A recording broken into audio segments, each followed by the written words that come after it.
In the club's back room, the silence was unbearable. I was sitting there by myself, with only a flickering light bulb above me, creating long, scary shadows.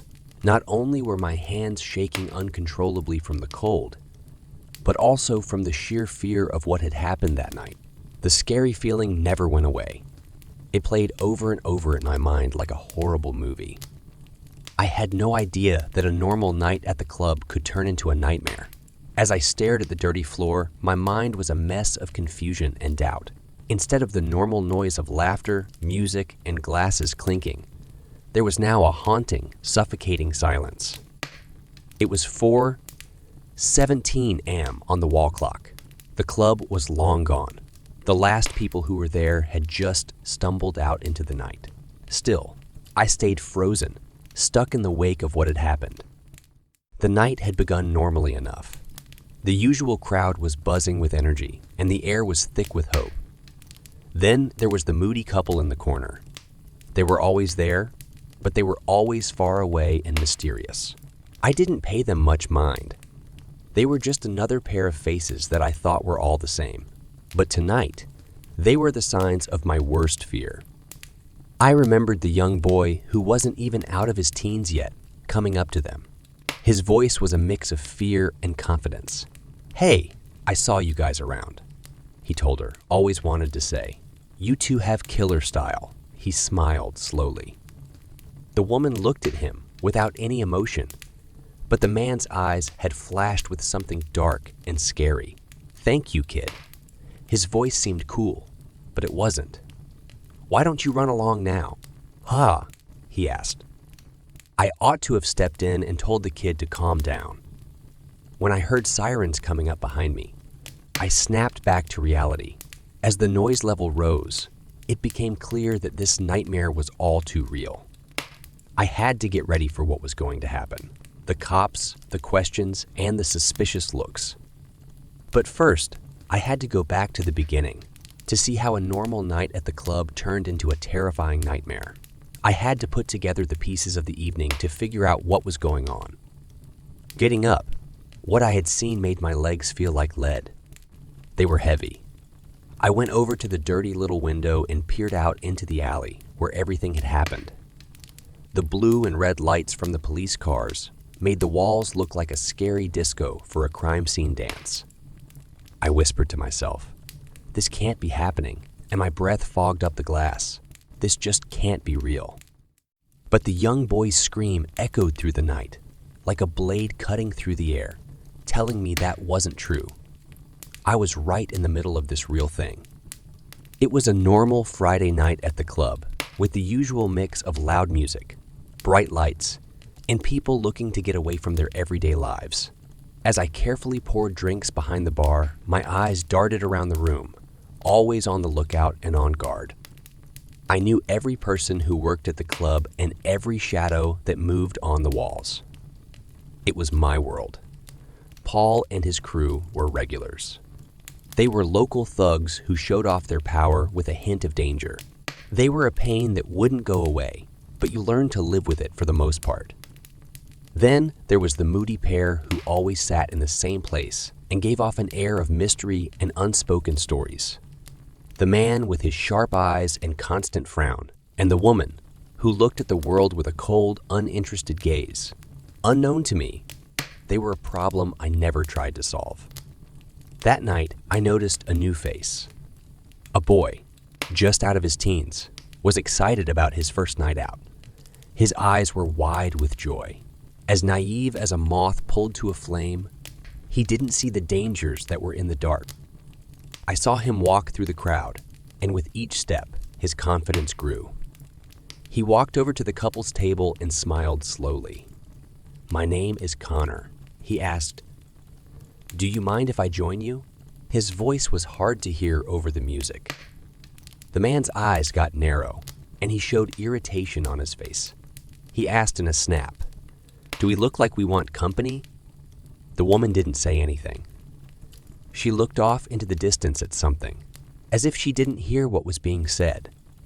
Connor's smile wavered, but he kept it up because he was young and full of confidence. "Let's be honest, I just want to make friends. Why is that a bad idea? I ought to have stepped in and kept the kid out of harm's way. You learn to keep your head down and mind your own business in the club, though. It was a rule I stuck to, but I felt bad about it now. As the night went on, the couple's table became more and more tense, like a pot about to boil over. I stayed back and served drinks while watching and waiting. I knew the dance all too well. It was a warm-up for the chaos that was about to happen. I had no idea that night would be the last night of normality, the last act before the very worst scene I could ever imagine. The club was full of sweat, booze, and pulsing beats, which made it a great place for trouble to start. I kept a close eye on the grumpy pair and the kid named Connor, even though he had tried to talk to them and been turned down. He stayed there, his posture a stubborn resistance. As the night went on, the air became more tense. Paul and his team were looking over at the couple's table, which was a coded message that trouble was coming. I had a knot in my stomach, which was my body's way of telling me that something bad was about to happen. Then it took place. It was loud, and everyone in the crowd was lost in their own thoughts when there was a sudden noise that woke them up. Just as I turned around, I saw the guy from the couple suddenly stand up, his angry face scrunched up.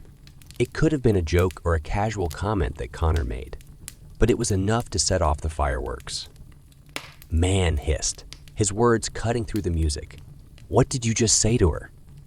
Connor tried to answer, but his words were lost in a sudden avalanche of violence. The man charged at him with a flash of steel in his hand. As I stood there in shock, time seemed to slow down. After cutting across Connor's arm, the blade found its mark and a bright ribbon of blood fell to the floor.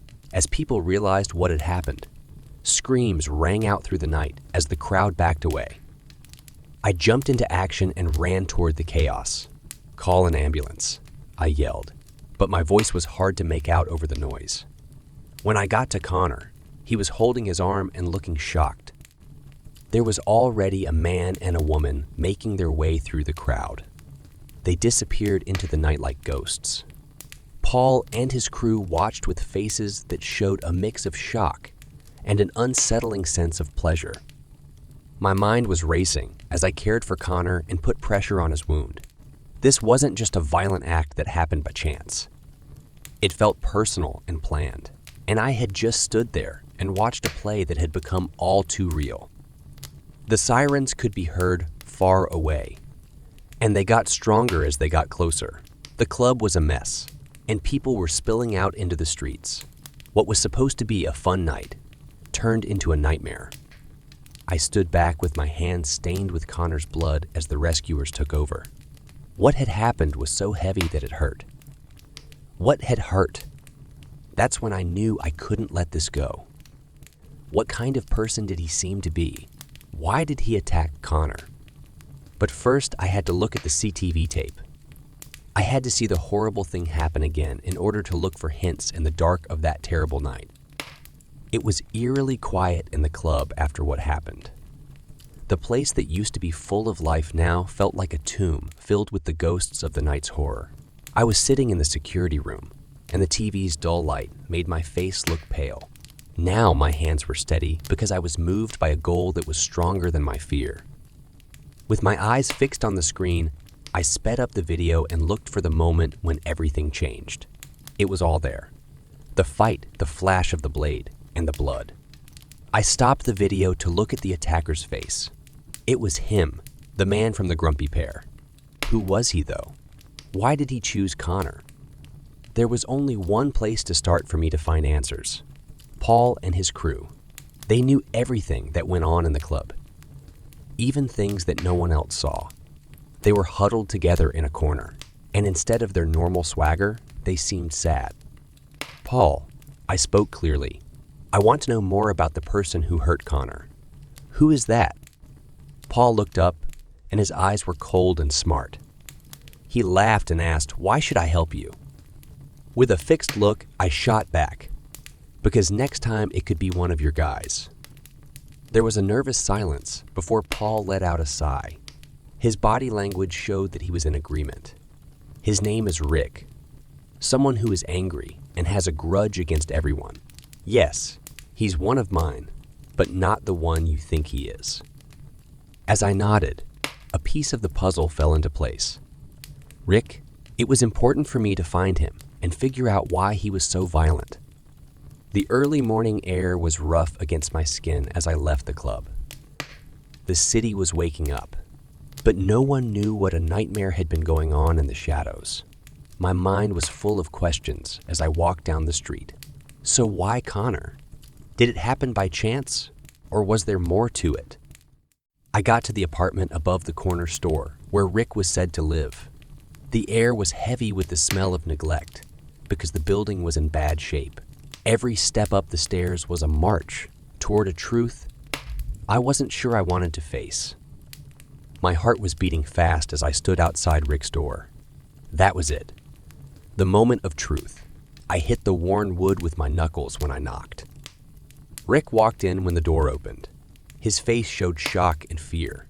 His voice was shaking as he asked, "What do you want?"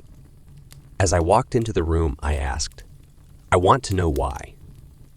Rick looked around the room quickly, like an animal in a cage trying to get out. "I made a mistake," he said slowly. "I thought he was someone else. Someone. One I had a score to settle with." When I looked at him, I saw the truth in his scared eyes. It was a case of mistaken identity, a terrible mistake that had gotten worse. I felt heavy as I left Rick's apartment because of what I had learned. Something had broken a life. But why? An error. An unwarranted anger. That's when I knew the story wasn't over. What came next was really hard. Having to deal with the results and knowing that there were times when shadows and misunderstandings made it hard to tell the difference between innocence and guilt. When I got back to the club's barely lit back room, the events of the past few days were still fresh in my mind. It was like the walls were closing in on me with the sounds of that terrible night. They used to be a safe place to be. In my mind, I kept going over the talk I had with Rick. It was a terrible, bloody mistake that cost a lot. Connor was in the hospital after a cut he took out of anger. Changed his life forever. Rick was being held in jail, and his future was unclear. He was a pawn in a game of mistaken identity. Then there was me, stuck in the middle, seeing people's lives fall apart. I thought about the grumpy couple who were the cause of this horror. They were gone into the night, and no one knew what part they played in this tragedy. And Paul's connections in the underworld had given them the key to solving the puzzle. But he stayed out of it, watching from the shadows. The club was closed for the night. It was a crime scene where people mumbled secrets and screamed horrors. As I sat there by myself, the weight of guilt and obligation pulled me down like a heavy cloak. I had been a part of this world and had watched the darker parts of it in silence. But I never thought that its shadows would swallow me up. When the phone rang, it broke the quiet. The questions from the cops made it clear that the ordeal wasn't over. They needed more details, more knowledge about what went on behind the scenes at the club. No longer was I just a worker at the club. I was a key witness in a case that made the whole city shake. When I hung up the phone, I knew that my life would never be the same again. The club, which used to be a safe haven where people could hide and feel anonymous, now seemed like a place where the worst in people had been shown.